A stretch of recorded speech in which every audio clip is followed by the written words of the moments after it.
I don't think it matters. I've reported to the CEO, I've reported to a CRO, I've reported to a CCO, I've reported to a COO, I've even reported to a CFO. So the leader or the title of leader you report to doesn't matter. The values of the leader you report to matters way more, and how they see and the operational business of customer success. Cool. Greetings, lifers, and thank you for joining us. You're listening to Lifetime Value, the customer success podcast, where we help you wrap up the week that was in customer success and start you off on the right foot for the one ahead of you. I am your host, the owner of a professional football league that plays in the spring of customer success podcasts. My name is Dylan Young, and this week's guest of honor is a name you know and love. He's a phenomenal customer success cheerleader. He is a great writer of customer success themed songs, and he's an okay singer of them. He's the founder of a brand new CS consultancy called CS in the Valley. Jeremy Donaldson is with us today. Hey, Jeremy. Hey, Dylan. I didn't realize that many people actually listen to my music, so that's definitely one way to intro. I don't know about anybody else. Yeah, one hit wonder, Dylan. That's what I'm going to be known for. One hit wonder for Christmas songs. Outside of that, yeah, I'll save that for Emily and others to pick up on. Well, I hope you're okay with me ribbing you right from the jump, Jeremy. Yeah, it's fun. I actually I was going to probably at some point tie into something I was watching over the weekend on Netflix that involved comedy. So yeah, I'll come back to that one later in our discussion. Yeah. Jeremy, do you want to tell us a little bit about CS in the Valley, your new venture? Yeah, so CS in the Valley born out of an idea back at pretty much right after the start of COVID.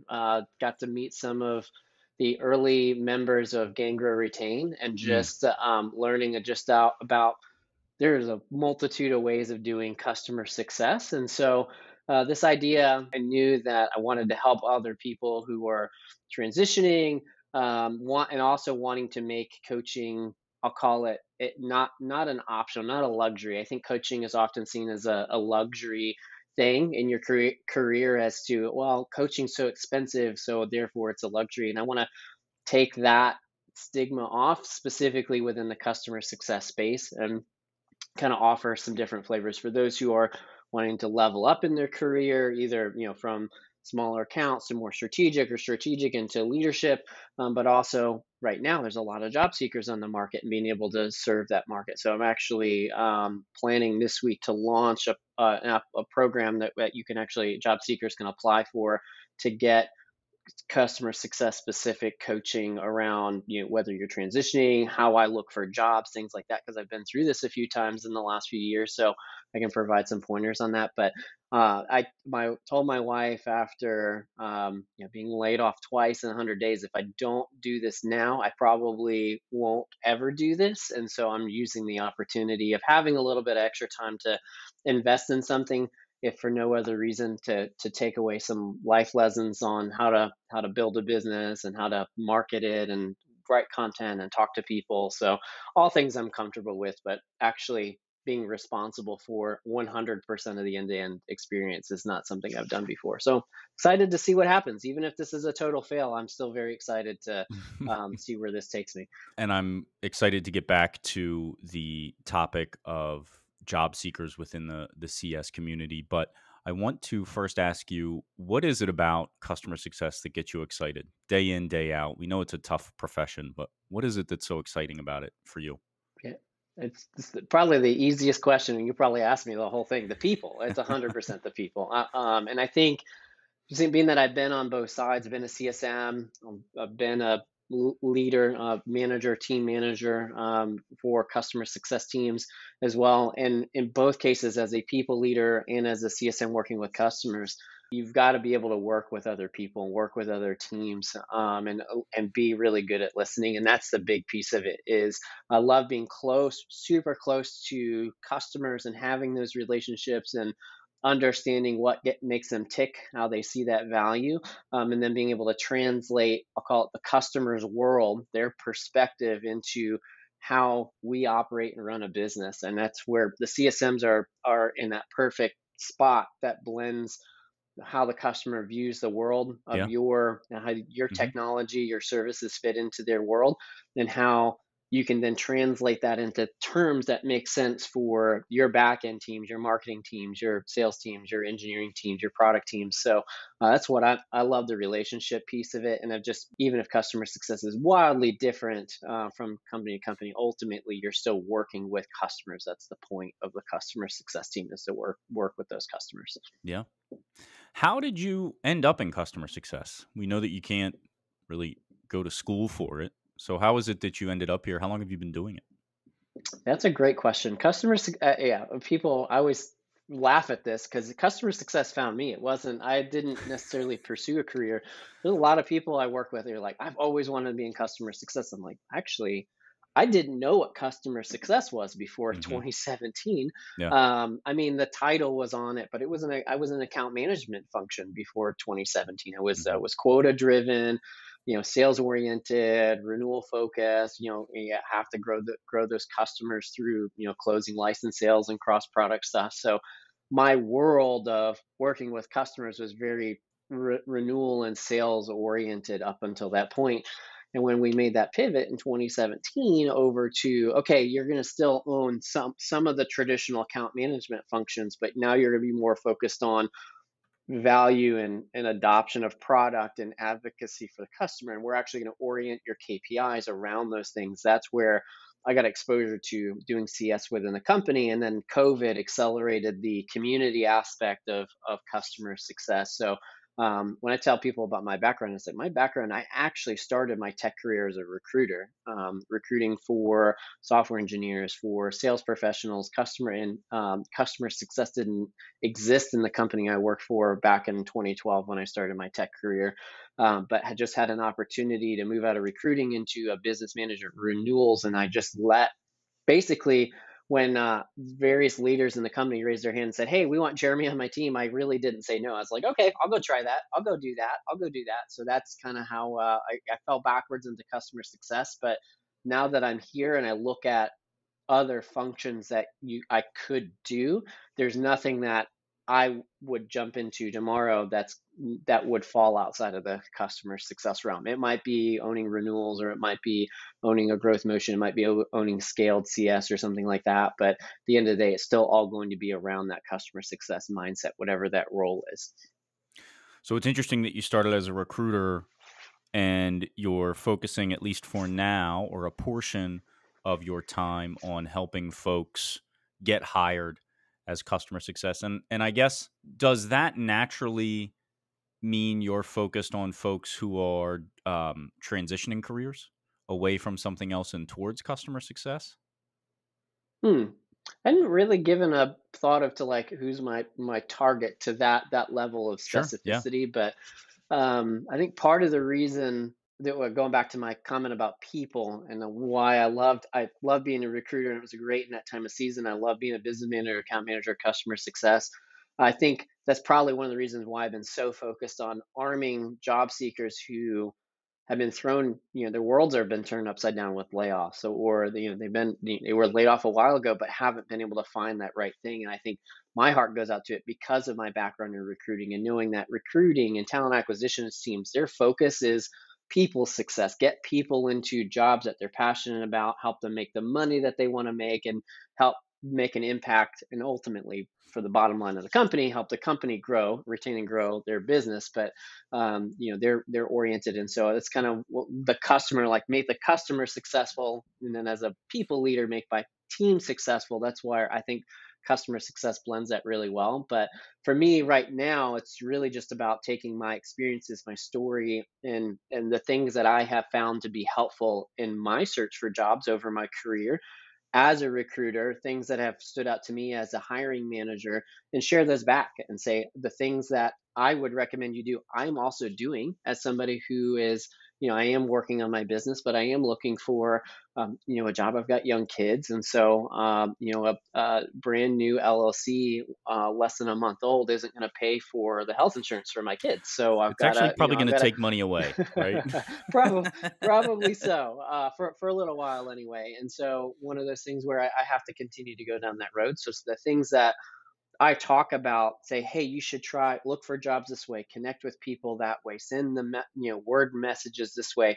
I'm doing those things as I talk about those things. And if I run across something that I'm telling others to do that has turned out to be wildly unsuccessful, I will come back to that, or I just won't talk about it and just say, this didn't work. This was a failed experiment, didn't work. We're going to move on to something else. But my target would be just anybody within customer success that's been impacted by layoffs or transitioning. I have a lot, especially within education and those looking to get into ed tech. There's a large market of exiting teachers, which is unfortunately a failure of our, the larger education system than it is of the teachers themselves. Right, they're having to run out of an environment that they were really passionate about, and they went to school and did those things, but we didn't. We that failed teachers in creating an environment where they could continue to be passionate at the level. Instead, similar as you're seeing into tech now, we keep doing more, but we're not going to give you anything more to do those things. And so, Mm, yeah, it's a really interesting time for, especially for teachers trying to run out of the classroom into something else. But right now, tech's going through a very similar, like, shakedown of bad processes and over expenditures and things like that, where people trying to run into tech are running into the similar challenges. They might be called different things, but similar challenges of Dylan, now you're going to be tasked with doing 3 times as much stuff, but we're not going to give you anything more to do with that. So it's very interesting. This economy has created a very interesting layer for job seekers to get in, and I can understand as a job seeker myself, super frustrating to be here right now. But that's why I keep telling people, don't let the silence or the negativity of what drive what you're actually yeah. going to do and going forward, which is why I try not to really talk about layoffs or that type of stuff. I talk about, here's what you can do to move forward from here. Well, what I think is interesting too is the conversation about layoffs is it's deafening right now. There's so much about it.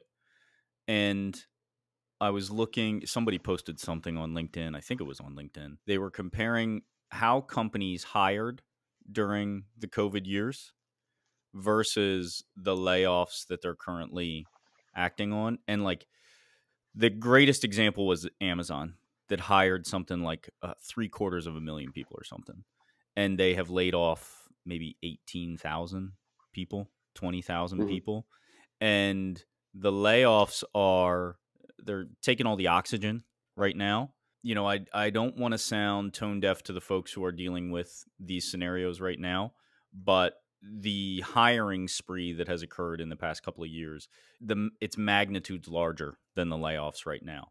And it's very cyclical. So you can expect that will probably happen again, Hmm. will continue to happen throughout your career. So I think the information that you share is also valuable for those folks who are trying to up level so that maybe they can protect themselves from this sort of thing occurring next time.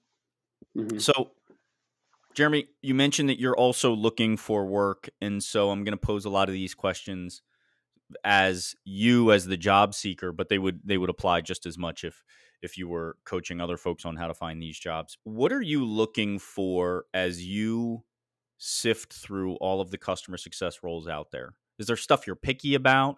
Are there words you're looking for or particular industries that you think are more fruitful for a customer success individual than others? So specificity is key when you're trying to get started with a job search. I talk to a lot of job seekers and say, "Well, I want to get into customer success." That's great, awesome.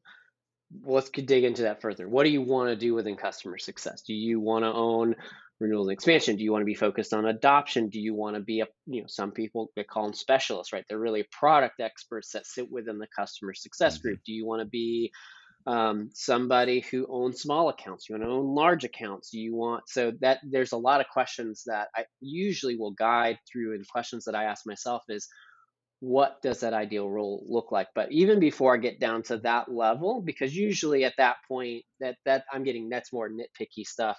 Typically start at a high level of who, when this is what I'm going through right now, is who are the leaders that I follow, that I know, right? Who do I want to go work for?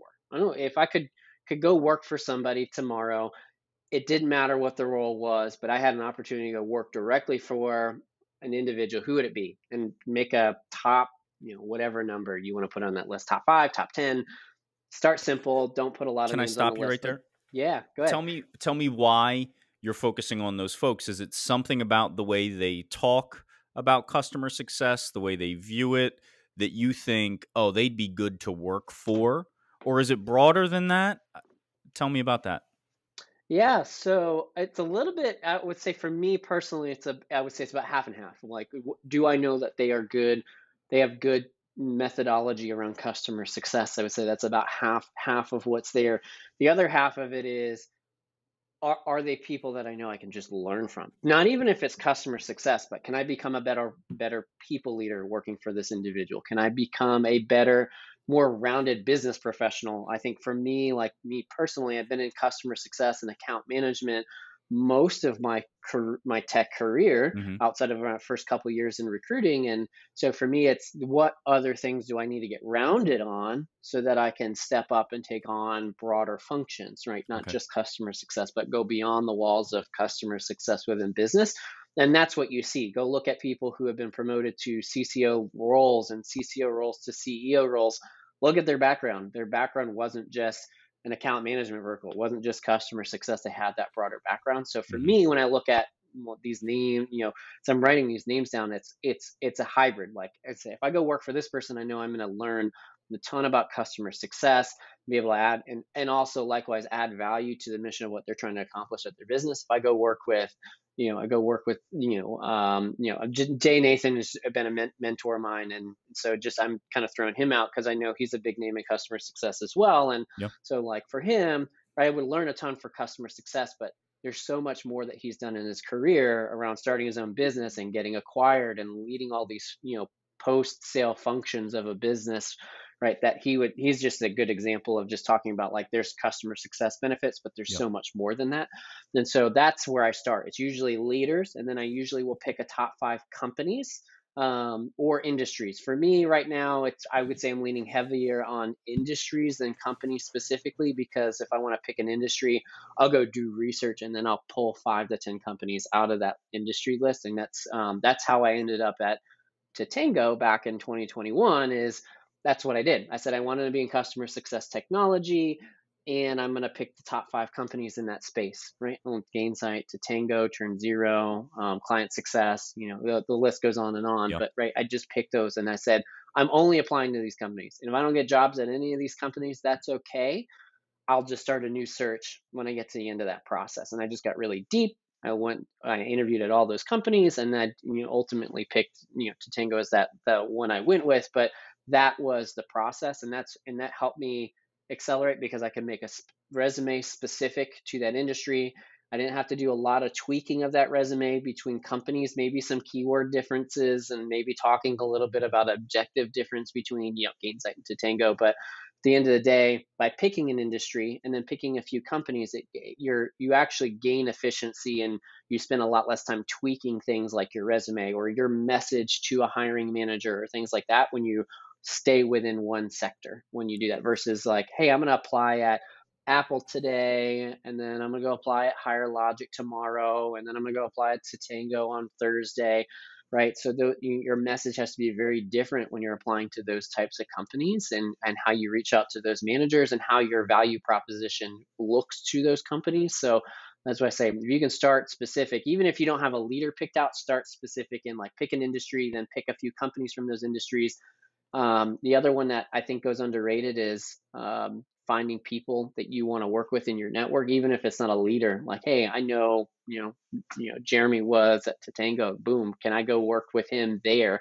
Right, I'm going to contact him and see if he's got a job, even if he's not hiring. Maybe he knows somebody that I should know, and I can ask for the intro. But that's usually where I start. Right, leaders, companies, and then I'll look within my network. That's kind of the third tier is who do I know in my network? Maybe I don't know their business and where they're working or what their company's doing, but I know that they are an ethically and morally good person. I've worked with them before, or I've interacted with them, and I know I would get along with working with them. Let me go see what they're doing at their company, and then see if their company's hiring any roles that would fit for what I'm looking for.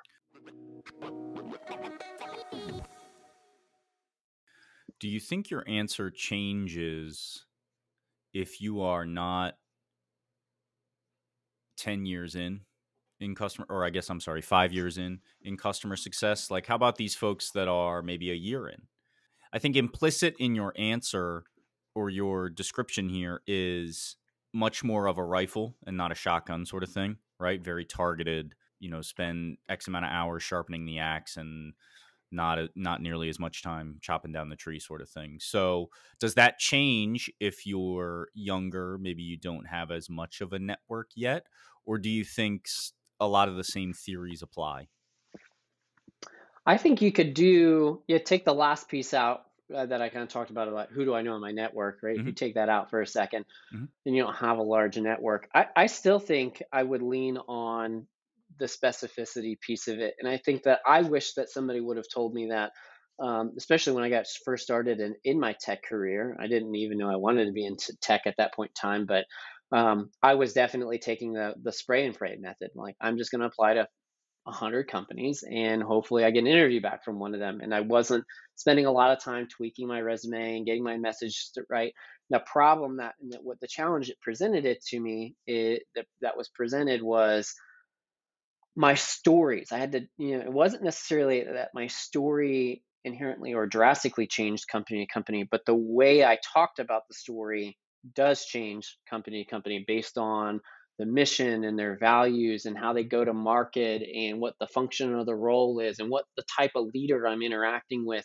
Some leaders want the details, other leaders don't want the details, and knowing that is extremely important going into any type of application process or interview process. And so for me, if I was starting over, I would hope that somebody would tell me, start with your pool small and go a layer deep or go a couple layers deep on what who you can get to know. I think it's Darren McGee, or if you don't, any of your listeners don't follow him, he actually writes some really good topic. He specifically is on business development side of it, but he talks about his approach to getting your first business development role with a company. And he talks very similarly to like picking 5 companies and basically having these backdoor conversations. He said it's not about going to getting the hiring manager on the phone and being the first that's the first person you talk to. No, go talk to the other CSMs, build relationships with the teams, so then you become a known entity at the company. So when you apply, you reference somebody that's on the team, and that hiring manager goes and asks, hey Dylan, do you know this Jeremy guy? You can say, you now know me, you've talked to me, there are other people on the team that have talked to me, and now you're not just a name on a page, but you have a personality, you have that emotional connection within that business. And so that's he kind of makes that frame of reference of picking 5 companies and getting to reaching out to as many people as will be willing to take a 15-minute coffee chat with you and just learn as much as you can and get your story sharp. And as you talk to those people, you'll learn how to get your story sharp, what's going to matter, what's going to help you stand out, things like that. So I certainly would take that, and I am taking that approach, but I don't think it changes drastically. You don't need to have a big network to start specific. If you don't know what companies you want to apply to, start with an industry. If you're a teacher and want to go into ed tech, look give me Google top ed tech companies, and you'll get a list of 5, 10, 15, 20 Hmm. different Yeah. companies. Start right there. If you want to get into customer success technology, do that. You want to get into HR tech, that it's really easy to use Google for that piece of it. And then by doing a little bit of research on those, you'll be able to pick up on, okay, this is the flavor of story that I need to be using here, and that's how it's going to matter the most to them, to the company.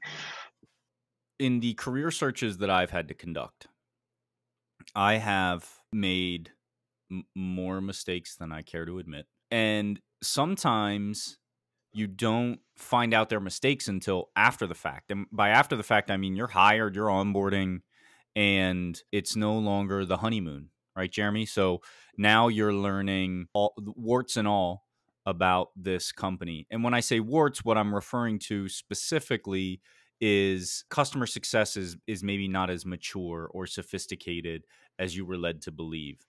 They don't have a grasp on their data, or their segmentation is all wrong, or they don't have any. They're treating small customers the same as big customers when it comes to touch and cadence and things like that. So maybe zoom out for a second, because your strategy is very personalized. You know a lot about these companies before you even reach out, right? And then when you reach out, you're not reaching out directly to the hiring manager. So you're kind of like you're almost outflanking this position before you ever apply for it. But let's talk about, in general, folks out there who are looking for customer success jobs, and I don't think it matters whether they're a CS veteran or a CS newbie. Are there red flags that should signal folks to run for the hills fast and furious from a job opening, a customer success role at a company? Are there questions they can ask in the interview? Are there things they can look for in the job description that they should be wary of? Hmm. Yeah. So I'm going to preface my answer to this, Dylan, by saying this is there is some objectivity to this, but I think it's also very subjective into the type of person that Okay. you are when you're Hmm. looking at these jobs. And so what I would raise as a red flag might not be the same for somebody who is single and doesn't have kids. Yep.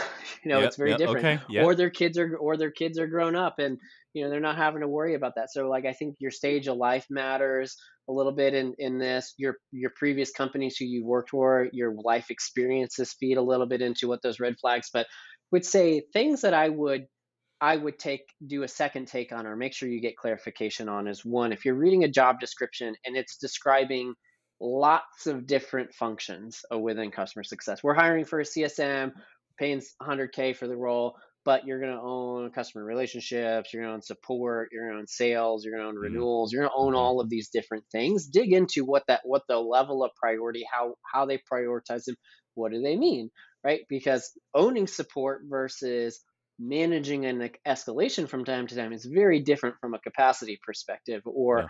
owning a renewal cycle for 20 customers is very different than owning a renewal cycle for 150 customers. So Hmm. understanding what that looks like, it's not necessarily a red flag that I would say don't take the job, but I would say make sure you get clarification on what they mean, both on capacity and order of priority. The another thing that I look for is and ask about is the mission of customer success. What does that look like? And it's not Okay. necessarily that I'm asking that question because I'm going to immediately rule out if they don't. But I'm actually looking for, have they given any thought to a mission or not? Because a lot of companies don't. They don't have a mission there, or they don't have a customer success is is a band-aid to a need that the company sees or thinks that they need to have on there, but they haven't really given a purpose to what customer success is actually trying to deliver ultimately, aka what is the outcome that customer success should be driving for the Is that company that you're applying. Yeah, good. is that as simple as asking about KPIs? Do you think that's all that is, or is it a larger mandate that you want to hear about? I want to hear. So most companies have a mission statement on their website, right? Or you can find it by quick research. It's Yep. understanding, how does customer success pull out of the larger company mission statement and make it, that mission statement, specific for what the objectives of that. So it is asking about what are the KPIs, asking about how do I ramp, right? That's another great question to ask of, so I'm hired. What does that 90? What's the first year look like? And break it down into first 90 days, first half of the year, and then Hmm. what does a year one cycle look like? And understand, not every company is gonna be able to provide it. And don't run from a company if they say we've never considered putting anything around that, because some people really thrive in that chaos. But if you are somebody who likes structure and they're telling you they don't have an onboarding plan for you, don't take that job expecting that they're going to have an onboarding plan. If they're being transparent with you, it's not going to be there, and you're going to have to figure it out. So don't hang that over your future employer's head, by saying that is or is doesn't exist, if they tell you it doesn't exist. So that's usually, those are things like I look for that. And lots, if they're wearing a lot of hats, like that's a phrase that in CS hot take, BS and CS that we're going to talk about here in a few minutes is, you wear a lot of hats. Okay, I'm going to call BS on that. I think that you can wear one hat and it can serve multiple functions, but you can't wear multiple hats at the same time. It's just, you're just not going to do that well. So those things, right? We're looking for that. I actually had a friend of mine sent me a job and said that if they don't post the salary and you have a minimum expectation, they're going to come back below that, or they're saying that they can't hire you for that, just step out of the process. Like, don't waste their time, don't waste your time Hmm. in that process. And that's usually, you're going to get asked a lot about, hey, what's your salary expectations? It's okay to say ask them for the salary range. A lot of states are now requiring a salary range on jobs.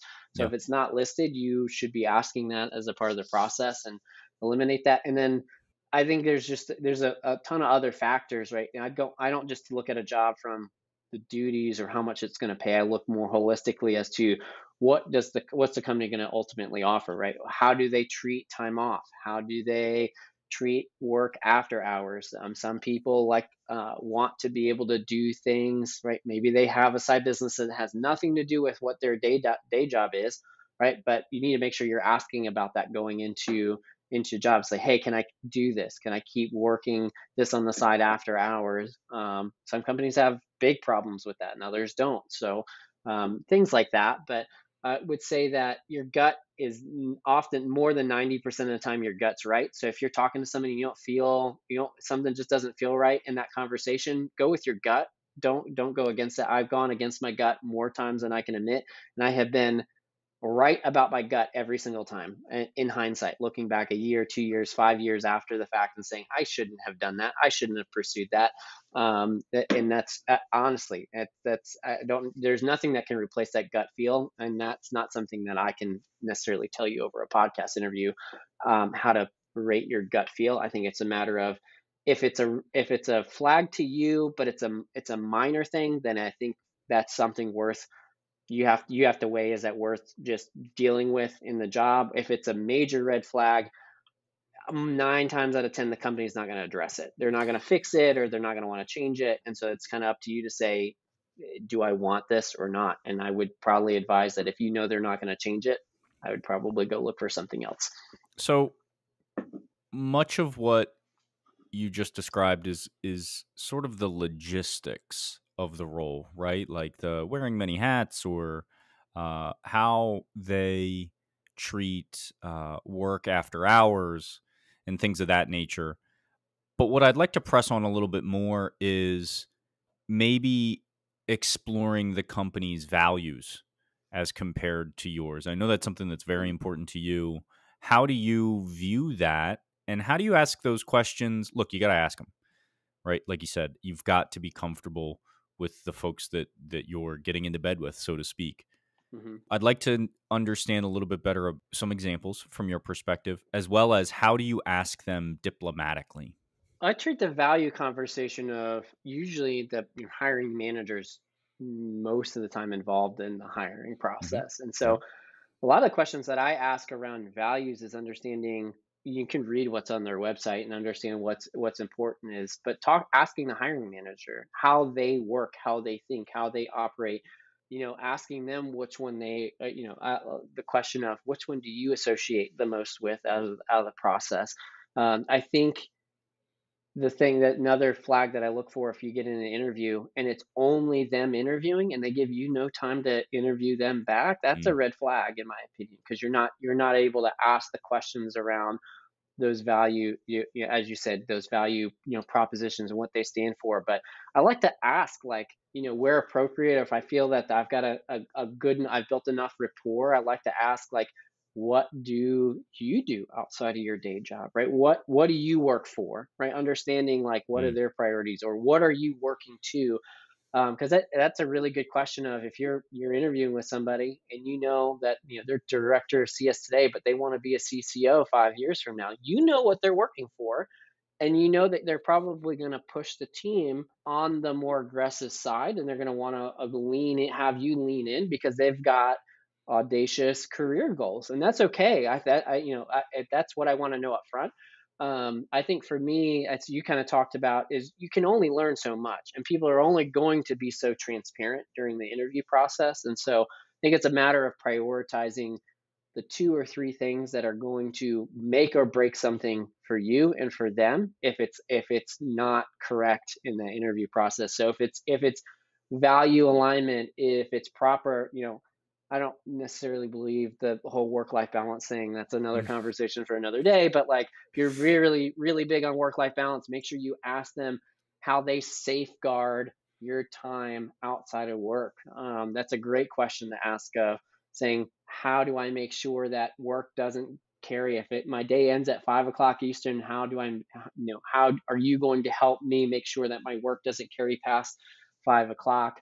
Or if you have personal commitments that you can't move, like little random things, like I pick my daughter up from school, or I have to drop my son off to preschool in the morning, so I know like I can't start my day before 8:45 Eastern in the morning because I literally won't be in front of a computer till that point in time because I'm dropping my son off Yeah. at daycare or preschool. So those are like little things that you can ask to say, your schedule, even if you're not working right now, the things that are going to continue on even after you start your job. So you can ask things like that. And that's been great in helping me understand, like, if I'm working for somebody who isn't super, I'll call it career driven or career motivated, or doesn't have a really good understanding of what they're trying to go for, that's actually a red flag to me more than anything else.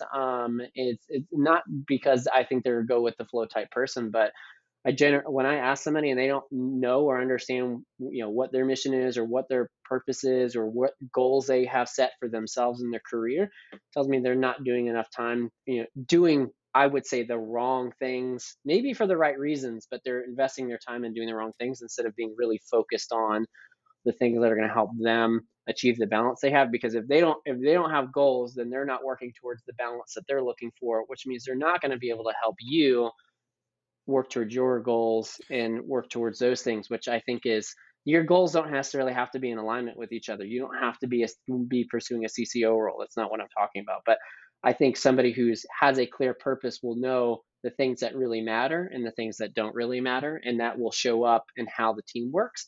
And if you ever have second questions, ask to interview your peers. Always, that's Mm. a number one thing for me that I Hmm. ask for if I get deep in a process, saying I interviewed for a CSM role a few years ago, and said, I want to speak to two CSMs on your team. I want to speak to somebody who has been, here less than a year, that's been an enterprise. And I want to speak to somebody who's been here a long time and understand that. And that will give you a really good perspective, right? You're going to get they're going to cherry pick their top performers, the people who are the happiest, things like that. But those people will be more real with you because you're going to be in the trenches with them, as opposed to a manager and the manager's perspective to what's going on. So never turn down, especially if you're deep in a process, to ask to speak to a peer, whether a leadership peer, a CSM peer, whatever that looks like, and make sure you ask for it, because you'll get, and then ask them the questions of the day-to-day work. How do you prioritize your time? What does your workload balance look like? Because those things, wherever they are, that's where you're going to be, give or take 10% by that time period, Hmm. a year from now, 2 years Hmm. from now, things like that. And so that gives you really good glimpse of, this is what I know I'm going to be working. I'm working against this. Am I okay being this person a year from now, or not? So yeah, that's a really good question. Not one that I've even fully vetted out, if I'm honest, with myself, Dylan. But those are just things that I think through and ask when I go through and talking about values and what's important to people and how they view their and prioritize their time as it relates to managing their teams and things like that. Let's turn our eye towards those folks that are trying to get their first role, or maybe they've landed their first role. What are the transferable skills that are most attractive to hiring managers that are hiring those first time CSMs? I would say ability to do, I mean, I'm going to go with the cliche ones, right? You got to have the ability to listen, right? You got to be really good at Yeah. listening. But I would also say that I think under that listening layer is the ability to come in researched, right? And that's why I kind of lean on, that's why I really love the specificity piece, because if you can come into an interview well researched on how that company goes to market and what their customer success team looks like and the things that being successful for, there's a guy, I'm not gonna call him out on the podcast by name because I want him to be able to own this, but he actually shared a story with me about how he actually did G2 and trust radius research on a company that he was applying for, and actually figured out a business problem that their customers were serving up in the survey reviews, and actually tied solving that business problem during his interview process, and he ended up getting the job. I mean, it was pretty,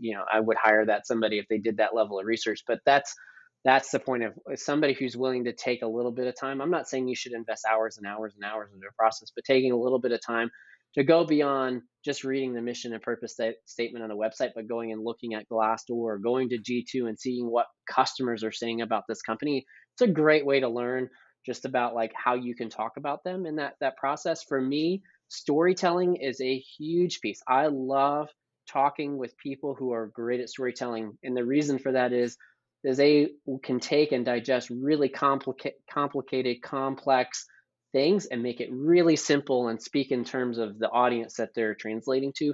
I will hire a CSM with no technical skills, no technical background, nothing. And I don't even think CSMs need to be technical, but like if you have a technical product, I'll hire you if I know that you're a good storyteller, because that means I can hand you information about our products or our challenges. You will be able to digest that, and then you will be able to craft the story that is both logically sound but also emotionally driven, that will buy people into the process. And so I look for people who are well researched and do a great job listening. But storytelling, I think anybody who's trying to transition from outside of tech into tech, whether it's CS, whether it's business development, I don't care what role you're trying to get into, coming in and having a really good story of how your experience that's non-tech speaks in tech language and shows that you can understand the tech world, which I think another BS and CS, or BS and tech in general, is that I think we overcomplicate. I think tech is overcomplicated. I think there's too much stigma around, oh, you don't work in tech. We all didn't work in tech at one point in time in our career, and here we are. So I think there's a little bit too much stigma around that, but I get it, right? That it's going to take a long time to change the culture of SaaS and technology. It's going to take a long time to change that. So now you've mentioned this a few times. You've teased it to the listeners. We're going to move on to our next segment, BS in CS. Biggest load of crap I've ever heard.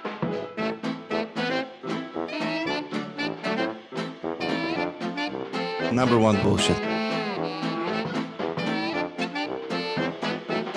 Oh, number one bullshit. Jeremy, if you had to choose one, what is the trend, catchphrase, or otherwise related to customer success that you would like to see done away with forever? Just one? I gotta pick one. Well, you already said that you've thrown two in through the course of the conversation. Yeah, I've hit on a few of these. I think the one that you and I had talked about a while back, and I still think that's probably the one I'm gonna hang my hat on, is who customer success reports to. I hear this conversation and this argument made all the time. Hey, CS shouldn't report to the CRO, or customer success should report directly to the CEO. And I just want to call it out. I don't think it matters. I really don't think the leader that you have matters. I've reported to the CEO. I've reported to a CRO. I've reported to a CCO. I've reported to a COO. I've even reported to a CFO. So it doesn't, to me, it doesn't, the leader or the title of leader you report to doesn't matter. The values of the leader you report to matters way more, and how they see and the operational business of customer success. So if your CRO is extremely customer oriented and wants to see the CS team be able that value driver to drive organic retention and growth within the business, right? And isn't going to slap quotas on people, but really cares and sees it as a revenue generation engine. Awesome, work for the CRO. If the CEO, it gets you closest to that state, great. If it's working for somebody else in the company, the CEO or the CCO or whoever it is, whoever is going to represent that the best, as it should be the person that you work for, regardless of that title. I think we get too hung up on, I think there are CROs and CFOs and CEOs who are, just going to naturally orient. They're going to be product oriented, or they're going to be sales oriented, or they're going to be these things. But that's their careers were built around being oriented in that way. And so I think if you can show the value of what you're doing and tie it back to how the bottom line is, you'll eventually make the case. And if not, then and you don't like that, or the leader you're working for isn't going to drive the type of customer success that you want, then I think the conversation that you need to have is that role or that company the right place for you? And so it's much harder to change somebody else than it is to change yours. It's easier to remove you from the circumstance than it is to remove or change somebody else and how they think. So I think that's the dynamic that I see. But yeah, I would love for us to just stop with that altogether. I don't think All we right. need to So talk. I don't think we need to argue about that anymore. really quick though, who have you had the best experience working for? That is the $1 million question. I would say probably the COO was probably the one that was best. But the reason that I like working with the COO is they also had operationally internally made things more efficient, right? They were probably the most efficient of the leaders I had worked for as Sure. far as internal process to remove barriers for our ability to deliver success. But that being said, the 2 or 3 CROs that I've worked for in my career as well, I really haven't had an issue working with a sales-oriented leader. And part of the reason for that is they were willing to flex and lean into and work with customers. Especially, I worked for a CRO during COVID, and he was very much willing to make it work for the customers, to keep them as customers and keep them as long-term customers. And so he really saw the value in that, but he also paid his CSMs really well. He treated his CSMs like they were a part of the larger sales organization. They got the perks of sales without being in sales, if that made sense. And so that's It sounds probably great. the only time I think in my career that I've worked for Tira where it was, you were in a CS role, you own relationship, you had retention and growth targets, and you're paid like sales, but at the end of the day, you weren't quoted, right? You like a hmm salesperson would, and you're not hmm you're not gonna you're not gonna get sandblasted by somebody if you missed your quota at the end of the year because of X, Y, and Z reason. So that's why I say there are people out there, and I interviewed for a role a number of years ago that was going to be reported to. It was a small company. It was going to report to the CEO, but it was a hybrid net new and hybrid existing, and they were going to call it a customer success manager. You want to talk about a red flag? That Mm-mm. it didn't Yeah. pay. It didn't pay like either. So those are the types of things. That's why I say I think the leader itself, the title of the leader matters a whole lot less than what they actually stand for. Because you can work for really good CROs, you can work for really good CFOs, you can work for ones who don't care. And it's a matter of you've got to be able to vet that out. If you're already there, work with your immediate leadership to vet that out. If you're not there, then that's a really good question for you to ask going through the process is what is the senior most leader for the customer success organization? How do they view CS, right? Do they see it as a profit center? Do they see it as a cost center? Yeah. Do they see it as sales? Do they see it as support, right? How do they view that? And that'll give you a really good indication of if it's something you want to do or not. All of those examples you gave, this isn't a knock on you, but they kind of suck, right? Like, do they see him as support? Do they see him as sales? Do they see him as a cost center? I mean, the only one that might be valuable and even close to hitting the mark is as a revenue generator. But even Mhm. that doesn't hit on really the nuance of customer success and what it is that it does on a regular basis. I think that is, if you can get your leadership to explain that to you, and maybe I'm saying this to folks who have been in CS for a little while because a brand new CSM or trying to become a CSM, this might be a little bit more difficult for you, but I'll call it out to them as well. That is such a hard thing to paint the picture of, that if you find somebody who can, that's a slam dunk. Yeah, absolutely. I was gonna say I completely agree on that because you're right. It is hard to articulate. And the other thing too is customer success teams, or if you're interviewing for a job already in a role, if you're in a leadership role, don't shy away from a number just because you're being presented with you need to Mm, own this number or things like that. I actually mhm. think the number, given the strategic value of customer success, right, of being outcome driven, right, we're focused on helping customers adopt products aligned to their fiscal goals, right, and helping make customers profitable or more efficient it's very simple, right? Your products either are helping your customers make money, or save time, right? Those are Mhm. really like if you're in the business of customer success, figure out how what you're doing with your customer is helping them deliver on one or all three of those things. And that's going to quickly show value, which is going to build trust, which then gives you the right to ask the hard questions of your senior leadership of, hey, why are we doing this way? Why do we see us this way? Yeah. And having a number gives you more, believe it or not, actually gives you more authority to be able to ask those questions, because there's still a lot of sales oriented senior leaders. Again, nothing wrong with that at all. It's a way of the world, and you want to win your argument or win your case. Speak in terms of what they know and are comfortable with, right? And then lead them. Once they're comfortable, then lead them on, use that storytelling ability that you have and lead them on a journey to where you want them to support you at, which is the state of customer success. It's actually going to be strategic. It's actually going to be valuable. That is a revenue generating center, right? But is actually value driven, outcomes focused, right? Isn't just about, selling more seats to a customer, but, actually delivering that. So, yeah, no, I agree. Long way of saying I agree, Dylan.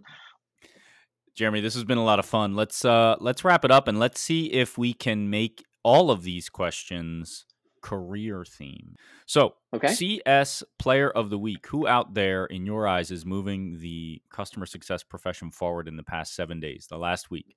Who would you give a shout out to?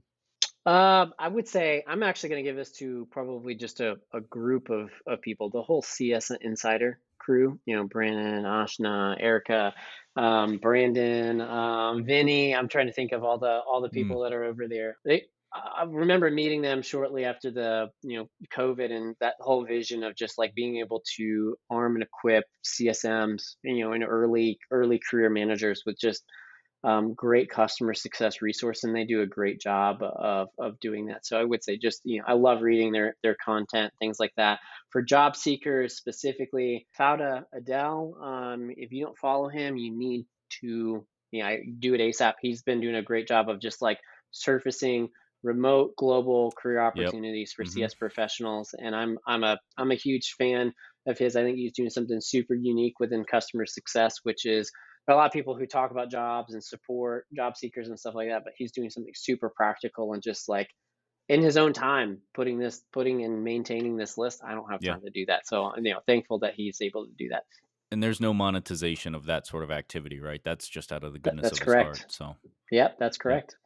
Shout out to him. How about referrals and recommendations, career themed? If you could take the audience members and point them in the direction of any one thing, like a book, a TV show, maybe a blog, or an activity that you're passionate about, what would it be? So I'm actually going to pull a book off my shelf that I just started reading that you also get, I don't know if you have read The Customer Success Mindset by Joya, but this has been great so far. I'm not finished reading this yet, by the way, but it's one that I'm currently going through right now, and highly recommend. I don't think she gets enough publicity. It's actually a newer book. It's one of the newer customer success books that has come out.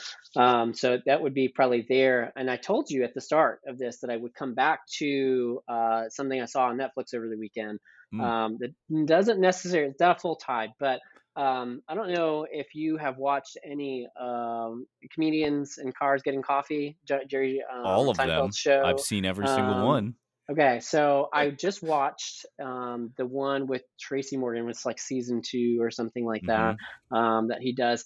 There's a part in the show. It's not the whole episode, but Tracy Morgan and Jerry are kind of exchanging this whole like the environment that is comedy, and right, how comedians who aren't funny basically will be naturally seen out of the comedy scene, right? Because silence in comedy is deafening. And for me, I thought that I was sitting there listening to them talk about this back and forth.